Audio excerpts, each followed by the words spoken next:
Bueno, buenos días a todos. La verdad que encontrarnos nuevamente en este momento tan, pero tan difícil, tiene como primer mensaje que les quiero llevar es que nadie va a quedar fuera, que no vamos a ir detrás de la virtualidad, como les dije en esa carta que les envié, de ninguna manera, que la educación es un derecho para todos, que si bien hay algunos discursos oficiales que están planteando que todo el mundo está dentro de las aulas, que se está pudiendo llevar a cabo estos procesos de transmisión escolar en los distintos niveles, ustedes y yo sabemos que eso no es absolutamente real, que hay muchísima gente que no puede seguir la virtualidad, muchísimos chicos y muchísimos de ustedes mismos que no están pudiendo seguir algunas actividades dentro de esta digitalización forzosa a la que hemos sido, ¿no es cierto?, abismado, digámoslo así. Por tanto, bueno, no se trata de ir corriendo detrás de la virtualidad, cada uno veremos las estrategias, pero nadie, absolutamente nadie, se va a quedar afuera de esta cursada y espero que de ninguna. Estamos en eso, tranquilos entonces con eso. Los tiempos también son diferentes. Es importante entender que en un momento de crisis como esta no se puede estar siguiendo un programa, no se puede estar dando tiempos como si fuesen los tiempos de la presencialidad, ¿no? No se puede evaluar como si fuese en la presencialidad. Entonces, tranquilos que vamos a poder salir adelante. Yo les pido que ustedes, yo les decía, los que tengan los medios se comprometen y los que no, veremos otras estrategias, pero todo el mundo va a poder cursar, ¿sí? Justamente en el marco de esta problemática tan compleja, tan sui generis que estamos viviendo, vamos a tomar como un foco para discutir la historia argentina, la historia de la educación argentina, vamos a tomar como foco justamente el derecho a la educación.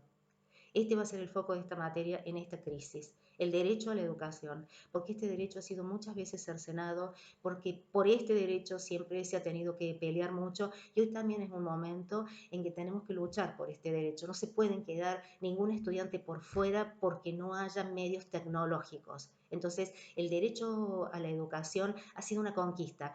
Partió de una ley en el marco de un gobierno conservador, ya un poquito lo vamos a trabajar. No obstante, después ha sido una conquista permanente, ¿no? Entonces, desde ese foco vamos a mirar la historia de la educación argentina. Pues bien, yo les decía, esta ley nace en el seno de un gobierno conservador. Tomen nota, si quieran, de este momento les voy a tirar de algunos hilos para que ustedes puedan tramar un poco esa trama tan compleja que es nuestro Estado, ¿no? Y que nos alumbra por qué estamos hoy como estamos. Ese primer modelo de Estado que estamos viendo es el primer modelo de Estado. Hemos tenido 4 modelos de Estado en Argentina. El primero es ese, llamado el modelo oligárquico liberal. Tomen un rango de tiempo desde 1880, fines de 1880, hasta 1930. Hasta allí se va a extender, luego vamos a ver que va a haber una década más. Pero tomen ese rango, ¿por qué? Porque en 1930 se da el primer y lamentable primer golpe de Estado en Argentina. Entonces tomen ese rango en el cual se configuró el Estado-Nación que ha configurado una idea tan identitaria de los argentinos, ¿no? Bien, yo les decía, es un gobierno conservador con una democracia restringida. ¿Qué significa una democracia restringida? Que otorga derechos civiles, pero no otorga derechos económicos y políticos. Es decir, no hay derecho, no ni siquiera a participar en el poder, no había derecho al voto, no existía el voto. No existía el voto secreto, digamos, el voto existía, pero el voto cantado, el voto con un arma por detrás, el voto, digamos, en donde votaba un muerto, digo, el voto existía de esa naturaleza, pero un voto como derecho a votar, secreto y obligatorio, en ese va muy, digamos, a final del gobierno conservador se va a implementar ese voto. No había, por supuesto, derechos laborales, derecho a tener un trabajo digno, ni que pensar un SAC o digo, un sueldo anual complementario o vacaciones pagas, ni que pensar un sábado inglés, tampoco existía. Sábado inglés es que se trabaja hasta el mediodía, ¿no? Digamos, ningún derecho, solamente los derechos civiles, derecho a una nacionalidad. Pero, este aquí, que entre los derechos civiles está el derecho a la educación. Entonces, y acá es donde la dialéctica nos sirve para poder entender este momento, ese gobierno conservador, cerrado, que solamente trabajaba para sus propios intereses, sancionó una ley absolutamente democrática que llevó a todos a las aulas. una ley, obviamente estoy hablando del nivel primario, ¿no? Una ley que tuvo que ver con la conformación del Estado-Nación. Esto tan, pero tan especial, tan particular que tiene Argentina, que el Estado se forma en función de la escuela. Nosotros podemos decir, hay una escuela antes que un Estado en Argentina, porque esa escuela tuvo esa misión de homogeneizar y de conformar este sentimiento de nacionalidad que ustedes han estado explorando. ¿Sí? Ahora bien, fíjense, por eso a este primer momento que va en este rango temporal, lo he denominado y lo comparto con ustedes, todo para el pueblo, pero sin el pueblo. ¿Mm? Fue tan cerrada esta organización política que en lo económico el modo de producción era la agroexportación, es decir, el modo en que vivía la economía de Argentina era agroexportadora y sabemos que la economía agroexportadora, economía primaria, es una economía que da riqueza a unos pocos, a unos dueños, digamos, a esos dueños de tierras, a esos terratenientes, latifundistas, que en ese momento eran los dueños de Argentina. Y que algunos de esos apellidos llegan hasta hoy, ¿no? Con muchísimo poder, por ejemplo los Roca. ¿Ah? De modo que esta economía cerrada, esta democracia restringida, como les digo, daba derechos civiles para poder organizar justamente este Estado-Nación. Entre esos derechos estuvo esa ley que fue una ley obligatoria y universal, por tanto todos los niños y niñas tenían que estar dentro de la escuela. Ahora bien, por distintas circunstancias, pero básicamente por el hecho de que era una ley laica, fue muy resistida en el interior.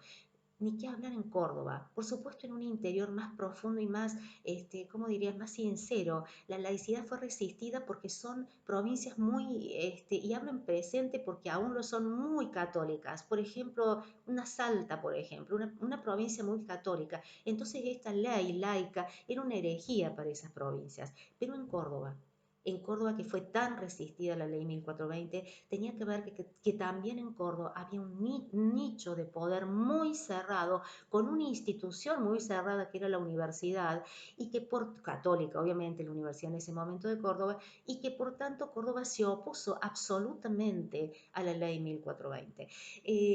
Miren, hay Diego Tatian, que es un filósofo cordobés, tiene un libro que se llama Contra Córdoba. Él dice, a ver, si bien en Córdoba se produjeron revoluciones muy interesantes, pero siempre ha sido contra Córdoba, es decir, contra el conservadurismo de Córdoba.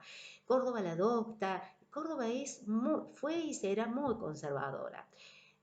Ya lo sabemos incluso por los últimos acontecimientos que ha habido, pero así fue siempre y se opuso a esta ley. Y esto van a ver por qué justamente Córdoba va a ser el estallido nada más ni nada menos de jóvenes con la reforma universitaria, que tuvo que ver con esto. Pero quería decirles que debido a esa resistencia que implicó la ley 1420 es que se implementa la ley Lainez, que por ahí la han estado leyendo. Nuevamente les pido las lentes de la dialéctica para poder entender esto.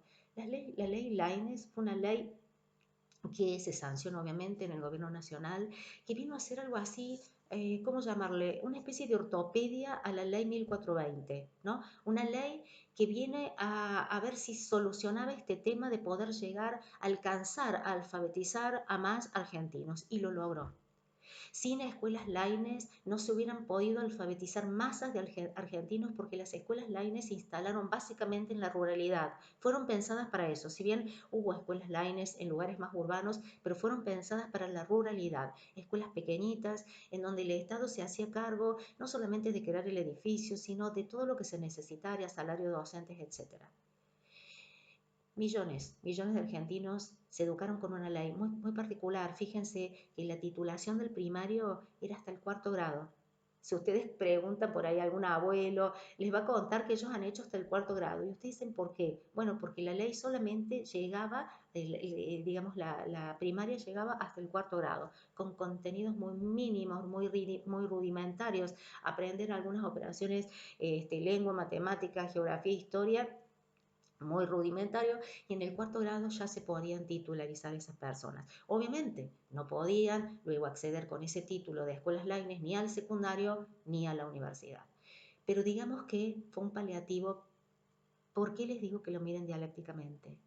porque lo que hizo la Escuela Laine fue erosionar la autonomía que tienen las provincias como país federal que somos para poder legislar sus propias políticas educativas. La ley Laine fue a imponer, ¿no?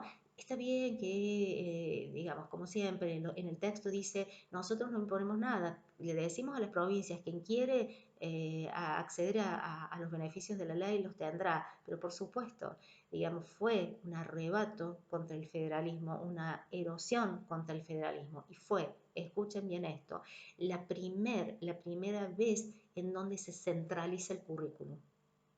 Es decir, ya no se va a ver la geografía de Salta, les ponía por recién el ejemplo, no, se va a ver la geografía, ustedes ya saben, la pampa húmeda, ¿no? Nos hemos cansado de ver como que la única geografía que tiene Argentina es la pampa húmeda, ¿no? ¿Por qué? Porque está centralizado justamente en los intereses de Buenos Aires. Y así todo, digamos, se borraron cualquier posibilidad de algún prócer del interior, porque se impusieron este panteón de héroes que ustedes han visto, panteón de héroes se le llama a todos estos próceres que la historia oficial ha sacralizado, ¿no? De manera que la ley Lainez tiene este doble juego difícil de poder mirarlo, y la ley Lainez fue necesaria, chicos, porque si no, no se hubieran podido alfabetizar esos cientos, como yo les digo, de argentinos. Pero por otro lado erosionó esta federalización del país y fue contra este currículum. Ojo, siempre nosotros los profesores, yo en didáctica se los recalco acá, pero a fuego, ¿no? Decir, a ver, el punto clave de la política educativa son los currículums, porque en función de los currículums es donde se organizan los países, ¿no? Se priorizan saberes, se priorizan modelos de país, ¿no? Pues bien, de este modelo tan conservador y tan cerrado sale otra ley, emerge otra ley absolutamente democrática, si quieren llamarla, aun cuando tuvo muchos grises, pero fue la ley del voto. La ley del voto obligatorio, secreto, universal. Vamos a llamar universal haciendo la salvedad de que las mujeres no votaban. La universalidad real y plena va a llegar en la década del 40. Se llamaba universal porque votaban los mayores varones de 18 años. Esa ley, que como yo les decía en un principio, este gobierno, por eso mírenlo, ha extendido, esta ley llega en 1916, casi más de 15 años, más o menos antes que fuera el primer golpe de Estado. Esta ley permite llevar al gobierno al primer presidente popular. ¿Cómo es eso? ¿Cómo puede ser eso? Les estoy diciendo que de un gobierno cerrado, conservador, se extiende una ley que permite llevar por primera vez a un gobierno popular. Sí, dialéctica otra vez.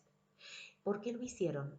Ya lo van a investigar, ya lo van a leer, saquen sus propias conclusiones. ¿Por qué se necesitaron hacer esta ley? Necesitaron que haya una ley del voto obligatorio, pero esa ley fue esa propia puñalada que se va a clavar la oligarquía, porque va a llevar al poder a Hipólito Yrigoyen, el primer presidente de masas, el primer presidente popular que tuvimos los argentinos. También con muchísimas luces y sombras de esa presidencia, pero fue así. A ver, entre muchas cuestiones que ustedes van a analizar, ¿por qué tuvieron que empezar a hacer estas aperturas?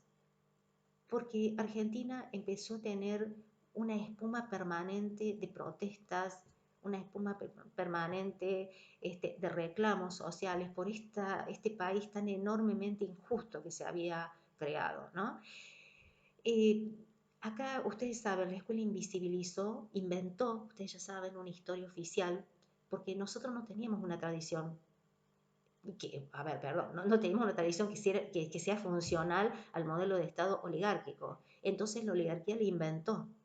A punto tal les cuento, hay un punto cero de la historia oficial, es decir, un momento que se funda, que es el momento en que Mitre, el presidente Mitre, bueno, por una cuestión política es encarcelado 3 meses. En esos meses él escribe los 2 libros, es uno sobre Sarmiento y otro sobre San Martín, que se considera el punto cero de la historia oficial. ¿Sí? Él lo va a decir, él dice, es necesario porque no teníamos que inventar una tradición. Entonces, allí empieza esta historia oficial. Miren, hay una lectura que dice, Belgrano, que era un impoluto, chicos, una persona totalmente, si bien él había nacido en el seno de la oligarquía, un abogado, pero sin embargo, a ver, es más, algunos historiadores, no coincido con esto, pero algunos historiadores dicen que en realidad el sistema educativo lo funda él en un punto, y es porque realmente él bregó por la educación para todos, desinteresado, murió pobrísimo. Estos son datos reales, ¿no? Pero hay una lectura que dice, que obviamente la escribe la historia oficial, que dice que antes de morir Belgrano le extiende su reloj, lo único que tenía, la única pertenencia a su médico, y le dice que, bueno, por ser bueno, él se lo regala y demás, y ahí es donde él muere con 3 palabras, dice, ay, patria mía.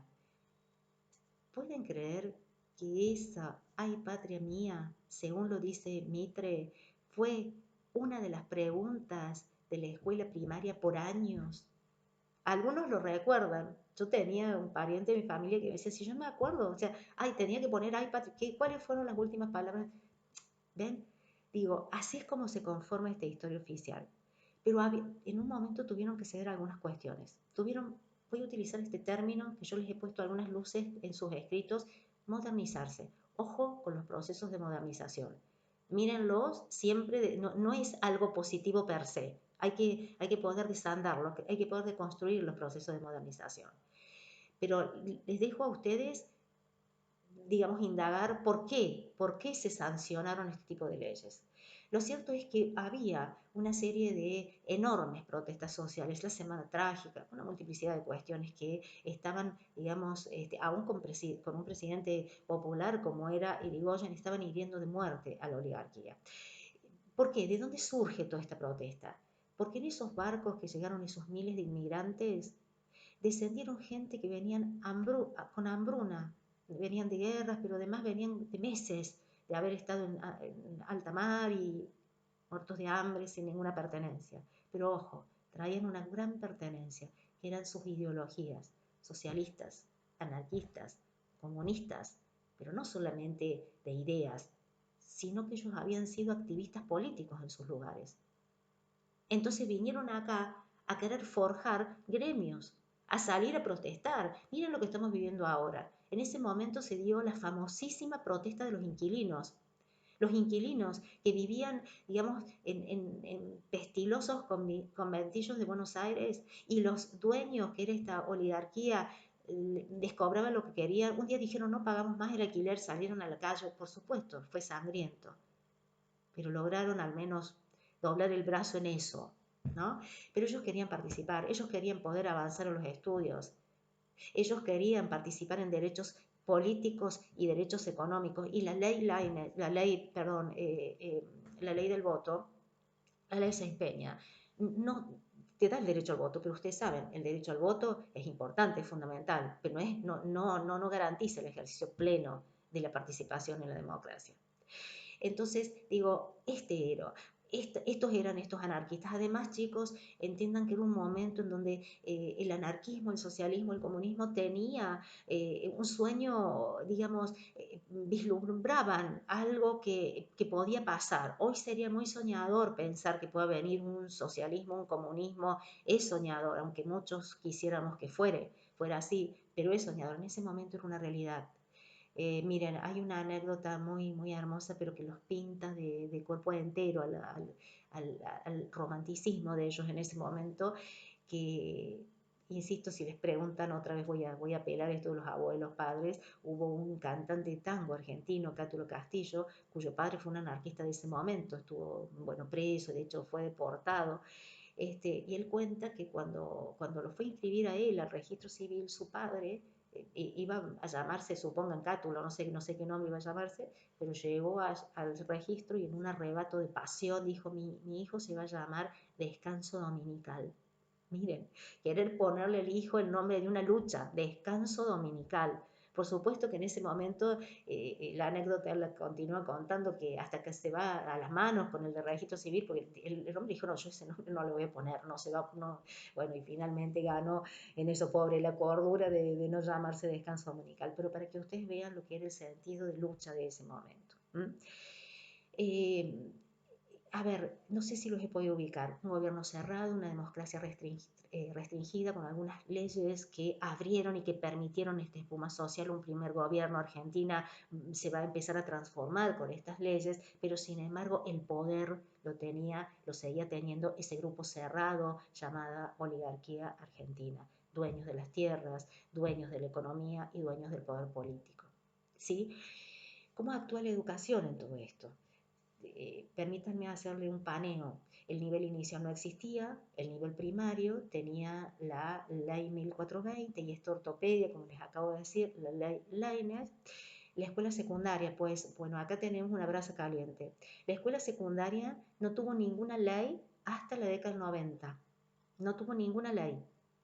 ¿Por qué? Porque, digamos, la marca de origen de la escuela secundaria fue nefasta. No surgió como un nivel con una importancia en sí mismo, sino que surge como una preparación, como una propedéutica para la universidad. Ya adivinaron quiénes iban a la escuela secundaria, la oligarquía. Por eso la mayoría de nuestros abuelos no han ido a la escuela secundaria. ¿Por qué? Porque la universidad era un lugar, un estamento prohibitivo para las masas, digamos. Entonces la escuela secundaria nace, digamos, con esa intención, con esa finalidad. Mitre también es quien es el creador de alguna manera de esta escuela secundaria. Y miren, acá, por ejemplo, en esta época se dio que Carlos Lamas, Saavedra Lamas, era un premio Nobel por otra cuestión política, pero un premio Nobel de la Paz, muy curioso también eso y dialéctico de verlo, pertenecía a esta cerradísima oligarquía de paladar negro, y él propuso para la secundaria que hubiera una secundaria, pero él la llamaba escuelas intermedias. Él decía, a ver, lo decía así, chicos, con todas las letras. Se los voy a dar a esa frase para que la tengan ahí como una fuente, digamos. Él decía, a ver, no están preparadas las masas para ir a la universidad, porque no son, miren ustedes, decía, no son genéticamente aptas para ir a la universidad. Entonces, dejen de pensar en eso. Por lo tanto, dejen el camino libre para que para quienes sí están preparados. Y por lo tanto, que solamente se puedan dedicar en el especie de secundaria, una escuela intermedia, a los saberes de oficio. Eso hizo que Irigoyen vetara esa reforma, no alcanzó a ser una ley, una reforma que se le escribe a un pedagogo, Mercante. Y acá voy a hacer otro paréntesis. Mercante, ustedes saben que la formación docente en Argentina se denomina normalismo. Miren esto, ismo. Los ismos siempre implican ideologías, peronismo, ¿no? Radicalismo. ¿Por qué normalismo? Porque la formación docente en Argentina degeneró en una ideología. Esos normales, las maestras cómo se formaban, férrea, de una manera férreamente, que solamente se enseñaba lo que era verdad, el conocimiento positivo, lo que se podía experimentar, que ellas aprendían tácticas militares, esto de tomar distancia, de pararse al lado del pupitre, buenas tardes, señorita, y ya saben, sobre todo el disciplinamiento enorme que había de los cuerpos y las mentes. El higienismo. Por eso hay en la historia una maestra que un día, de esa época, Rosa del Río, que está en la bibliografía en nuestra materia, un día dijo, bueno, yo agarré por mi cuenta y peleé a todos los chicos que estaban piojosos. Imaginen ustedes esos padres cuando llegaban esos chicos que habían avanzado sobre el cuerpo. Yo la verdad, la primera vez que leí esa tremenda anécdota, por mucho tiempo me tuvo muy atormentada, ¿no? Por docente, por madre, por pensar, no puede haber sucedido algo tan terrible. Y eso sucedía porque ellas eran así, eran soldados de tropa de este gobierno que se formaban dentro del normalismo. Pero les quería decir, Víctor Mercante, que fue el que le escribió la reforma a Saavedra Lamas, esa reforma que decía que había gente que no estaba biológicamente apta para aprender, por ejemplo, en la universidad, él él es el padre de lo que se conoce en ese momento como la paidología, una ciencia para medir antropomórficamente las capacidades intelectuales de la persona. Es decir, la conformación física de la persona da cuenta de las capacidades intelectuales. Por eso se medían las cabezas, cuánto medía la circunferencia del cráneo, la frente.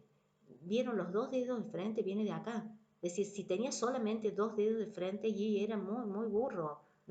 La separación de los ojos y con la nariz, si estaba muy cerca los ojos de la nariz, bueno, había una capacidad intelectual menor. Y por ello, fíjense una cosa, a partir de estos saberes de época, por favor, háganse contemporáneos, como les decía la otra vez, tenemos que poder entender la época para que estas cosas sucedieran. De esos saberes de época surgen las taxonomizaciones en la escuela, el clasificar en grados A aquellos que tienen la posibilidad intelectual de acceder y en B los que son menos aptos, ¿no? Hagámonos cargo lo que fuimos al A y el B, no tengo nada que ver. Bien, pero fíjense, ese fue Víctor Mercante. Ahora bien, dentro también del normal, y esto para que lo miren dialécticamente a toda la historia, así como hubo un Víctor Mercante, surgió de esa misma formación docente un Carlos Vergara, una persona totalmente democrática que decía, no, no, no puede ser la docencia esto. No podemos andar disciplinando los cuerpos, los saberes, no podemos andar clasificando a las personas, no podemos medir a las personas. Esto no, decía él. Es más, él que dirigió la escuela normal de acá de Villa María, lo que él hizo fue quitar los programas. Miren, que los programas se vayan armando sobre la marcha de acuerdo a los intereses de los estudiantes. Quitar los tiempos. Dice, no, ¿qué es esto de que suene el timbre a tal hora? Bueno, ya saben cómo terminó, destituido de su cargo, ya imaginan, ¿no? Hubo muchísimos como ellos, Alejandro Carbó, ¿no? Gente que terminaron muy mal las escuelas normales con estas mentes progresistas, pero todos salieron de este ámbito. Pues bien, el nivel secundario entonces restrictivo y solamente ya piénsalo así porque era así cerrado, el escalón de las clases acomodadas para el ingreso a la universidad, nada más que para eso. Y luego está la universidad, en donde nosotros teníamos en ese momento 3 universidades, en ese rango etario que les estoy diciendo, ¿no? Tenemos, rango temporal, perdón, tenemos la Universidad de Córdoba, que había sido fundada en 1713, ya hace muchísimo, la UBA, 1821, la de La Plata, tiempo después, y dos provinciales, el Litoral y Tucumán. ¿Cuál era el problema? Que esas universidades, y esto, ojo, no quiero hablar en pasado, porque la universidad todavía tiene muchas deudas con este tema. La universidad en un punto sigue siendo elitista. Sigue siendo elitista. Y ni qué hablar de las carreras llamadas liberales. Miren cómo se llaman las carreras, ¿no? Medicina, abogacía. No todo el mundo estudia medicina, no todo el mundo estudia abogacía. ¿Por qué? ¿Por qué pasa eso? Porque hay gente que es más apta que otra, no. Hay una cultura institucional en las universidades en la que sigue primando fuertemente esta idea que la universidad es un centro para pocos. Pero en ese momento la universidad, y vamos a hacer acá un punto en la de Córdoba, porque era la Universidad de Argentina, era una universidad con prácticas absolutamente medievales. Se dice, por ejemplo, que mientras Argentina estaba ardiendo en Buenos Aires, acá en Córdoba se seguía discutiendo si, por ejemplo, Cristo cuando resucitó tenía heridas, ¿no? Acá no se podía hacer ciencia, porque como era una universidad católica, la ciencia estaba en contra. Imagínense, iban a plantear cuestiones de Darwin. Pues bien, ¿dónde estalló la reforma universitaria? ¿Dónde estalló otra a ver, en Córdoba se dio la reforma universitaria. Yo ya les voy a contar en algunos escritos que no, y ustedes van a tener que analizar por qué no se conoce tanto la reforma universitaria en Córdoba.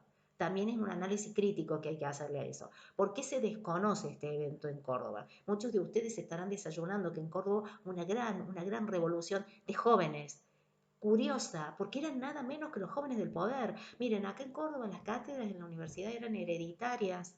¿Me están escuchando bien? Hereditarias. Se heredaban de padres a hijos. Esos mismos jóvenes que tenían esa comodidad, que estaban en almohadones ahí de plumas, fueron los que dijeron, no, nosotros no queremos esto. Por eso la juventud va a ser siempre muy hermosa, ¿no? Porque va a decir, nosotros no queremos esto. En Córdoba estalla la reforma universitaria un evento conocido internacionalmente que inspira a otros eventos como el Mayo francés, algo similar que pasa en Francia mucho tiempo después, 50 años después. Pero en Córdoba sucedió esto, pero mírenlo, y esto es un pedido muy grande, la reforma universitaria ha querido ser impuesta y se ha impuesto como algo que sucedió en la universidad, algo de los universitarios. No, señor. La reforma universitaria quiero que la vean con la lente de las reformas que se estaban intentando, de las luchas que se estaban intentando en este país para hacer una nación más justa. Los universitarios se abrazaron con los obreros. Los universitarios de Córdoba se abrazaron con los universitarios de Buenos Aires, de La Plata, y empezaron a luchar en una lucha mancomunada por poder terminar con la oligarquía. Ellos, que venían de los hijos del poder, fueron los que levantaron una antorcha por un país más justo. ¿Sí? Ustedes van a analizar ahora este momento. Vamos a tener en los tiempos virtuales, que no son los mismos que los tiempos presenciales, vamos a hacer un mes, vamos a hacer un tiempo de un mes virtual, por tanto puede ser más flexible, puede ser menos flexible, lo trabajaremos para poder hacer un trabajo sobre este primer momento, que ustedes ya pudieron como entrar, pero muy desordenadamente, era mi idea, no es mi idea llevarles a donde ustedes tengan preguntas y respuestas. Les quiero hacer una aclaración en esto acá, porque si no después me voy a olvidar, pero escuchen una cosa. Hay dos trabajos que yo me enojé mucho, porque habían copiado y pegado de otros textos, habían googleado. No lo hagan. Yo les pedí, les dije, ese es mi límite intelectual, pero porque además no tiene ninguna lógica, no lo valoro. Yo quiero sus palabras, quiero sus análisis. Me encanta cuando hablan en primera persona, dicen, no, nosotros creemos, yo creo tal cosa. Cuando se oponen, ¿cuántas veces me han dicho, profe, a mí ese texto no me gustó, o no estoy de acuerdo con tu mirada? Me encanta, siempre que sea justificado. Entonces, no, por favor, no copien ni peguen, no, no lo hagan más. ¿Ah? Bien, entonces vamos a tener un mes, pero ya les dije, con esa versatilidad que va a tener este mes, en los que ustedes van a trabajar, van a hacer un trabajo cuyas consignas no se las voy a dar ahora, porque van a empezar con esta cosa que tenemos todos del oficio del alumno, de ir a ver qué será lo que hay que hacer, sino que lo que les voy a ir haciendo es mandando videos y textos. Los que no pueden ver los videos no se preocupen, yo les voy a decir, es más, les voy a mandar mucho, pero no es para que los vean todos. Textos, mucho, pero no es para que los lean todos. Yo les voy a poner, este es importante, quédense tranquilos, lo vamos a organizar. Ustedes tienen un link de un grupo de trabajo. Algunos yo los voy a reorganizar a los grupos porque ustedes me los piden y me parece importante. He recibido en el formulario algo que me sorprendió mucho. Yo quise saber que ustedes me dijeron la verdad y hay un 89% hasta ayer que me fijé de respuestas que me dicen, profe, fue muy positivo trabajar en el documento colaborativo. ¿Hay alguien que no se ha sentido cómodo? Pues voy a hablar con esas personas para reubicarlos. Van a seguir trabajando entonces de esa manera, no todo el año. Algunos me piden, hagamos clases virtuales, hagamos clases en Zoom. Yo no voy a hacer eso porque no se puede hacer eso, porque muchos de ustedes van a quedar afuera y yo no lo voy a hacer. Yo me muero por tener una conversación con ustedes, pero con el solo hecho que quede uno sin poder acceder a esa conversación me parece injusto, así que no lo vamos a hacer, ¿sí? Sí estoy pensando hacer otro tipo de cuestiones que van a tener que ver con que ustedes se filmen y demás, pero tranquilos.